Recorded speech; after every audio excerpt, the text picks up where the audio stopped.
আৰু অসমীয়া বুলি ক'লে গামোচাখন মই আজি লৈছোঁ আৰু বিষ্ণু নেক্সট টাইম আমি অসমীয়া গামোচা ব্যৱহাৰ কৰিব লাগিব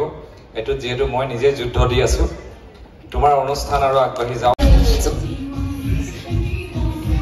এটা বিশেষ অনুষ্ঠানত উপস্থিত আছিল অসমৰ জনপ্ৰিয় অভিনেত্ৰী ৰিম্পী বা মেগা লুইট কোঁৱৰ আৰু লুইট কৰি আৰু ৰিম্পী বাক কৈছিলোঁ তুমি মোক গামোচাখন দিয়াটো বৰ বেছি ভাল নেদেখি বাৰু যি কি নহওক আনুষ্ঠানিকতা অৱশ্যে তেওঁ আছিল স্পেচিয়েল গেষ্ট আৰু মই আছিলোঁ চেলিব্ৰিটি গেষ্ট বাৰু যি নহওক মেগা লুইট কোঁৱৰ আৰু লুইট কৰি এই অনুষ্ঠানটোত থাকি বৰ বেছি ভাল লাগিল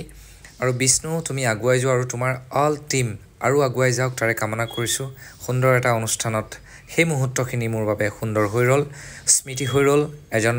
সমাজ সেৱক হিচাপে কাম কৰাৰ চেষ্টা কৰি আছোঁ এজন এক্টৰ হিচাপে কিছু কাম কৰাৰ চেষ্টা কৰি আছোঁ আপোনালোকৰ আশীৰ্বাদ মৰম এইবোৰ মোৰ বাবে বহুত ডাঙৰ কথা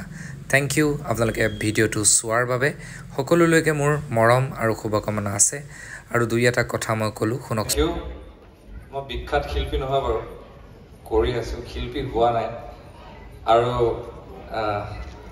তেওঁ কৈছে অসমীয়া কথা চ' আজি ৰিম্পী বা আছে ৰিম্পী বাই মোক গামোচা দিয়াটো নিবিচাৰোঁ কিন্তু এটা অনুষ্ঠান উপায় নাই ৰিম্পী বাক বহুত মই মৰমো কৰোঁ সন্মানো কৰোঁ আমি খুব ভাল বন্ধু মই সদায় আছোঁ লগত আৰু কিমান ভাল কৰিব পাৰি আগলৈ যাব পাৰি সি মোক কৈছে মই এইকেইদিন অকণমান আছিলোঁ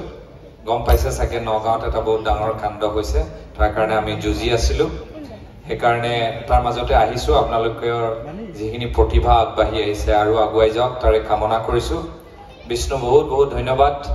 আৰু এংকৰিং যি কৰি আছে তাক বহুতকেইটা অনুষ্ঠানত লগ পাইছোঁ খুব সুন্দৰভাৱে কথা কয় আৰু খুব ধুনীয়া এংকৰিং কৰে থেংক ইউ আৰু ৰিম্পী বাৰ নতুন চিনেমা লোকেল কম্ফু আমি চাম একেলগে ঠিক আছে থেংক ইউ বহুত বহুত ধন্যবাদ বৈকুণ্ঠ দা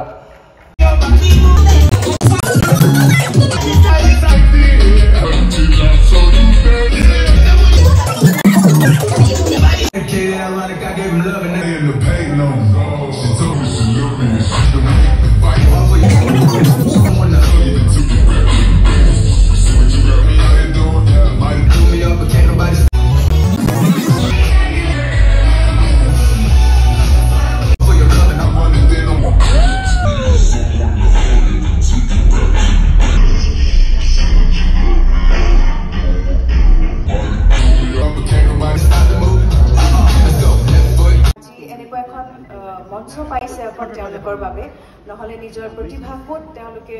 প্ৰদৰ্শন কৰিলেহেঁতেন নহয় জানো গতিকে খুব ভাল লাগিছে আহি তেওঁলোকক দেখিছোঁ ইমান ধুনীয়াকৈ অকণমানি কেইজনীয়ে খুব